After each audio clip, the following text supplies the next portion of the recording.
Thank you very much, Madam Chair, and thank you for holding this hearing today. Like Mr. Swalwell, I too found the title of this hearing rather curious.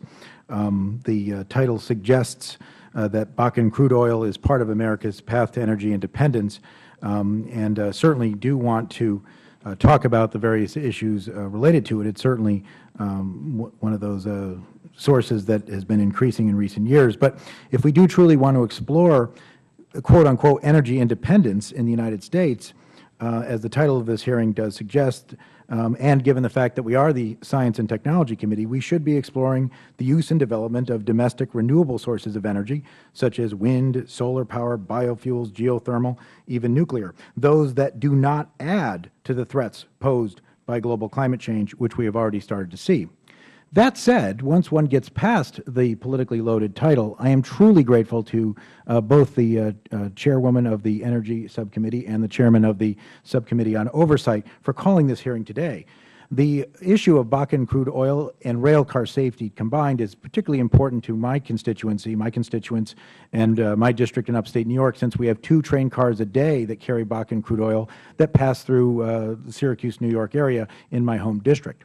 And while the production of crude oil from the Bakken region in North Dakota, Montana, and Canada has increased markedly in the past several years, jumping a bit more from more than 100,000 barrels per day in 2007 to more than 1 million barrels per day today, so have the fears about potentially catastrophic accidents as mile-long train cars transporting Bakken crude traverse the country.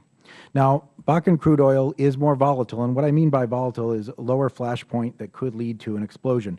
It is more than other heavy crude oils, but I agree with the chairs that this volatility is consistent with other light sweet crude oils. We have no reason to think it's any worse or better than other light sweet crudes.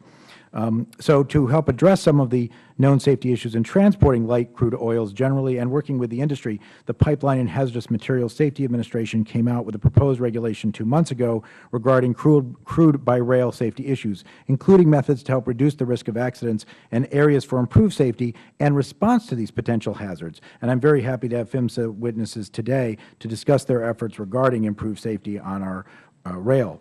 I'm also particularly pleased that we have a witness from my home district in Syracuse, New York, Mark Zonetti, the Deputy Chief of Special Operations for the Syracuse Fire Department, which I will say is one of the best mid-level city fire departments in the United States. And he will help us discuss the real-world consequences of these hazards and how first responders can train to address the threats and potential improvements that would help all of us, help all those departments respond to these and other hazards involving rail car safety.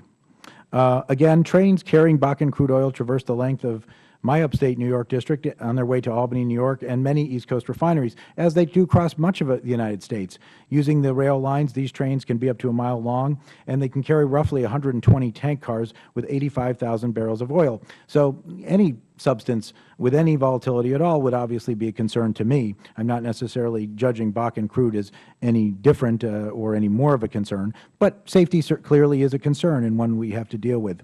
And so therefore I do look very much forward to hearing all the witnesses on both panels today. And again, I want to thank both the chairman and the chairwoman for holding this hearing, and also thank my fellow ranking member, Mr. Swalwell.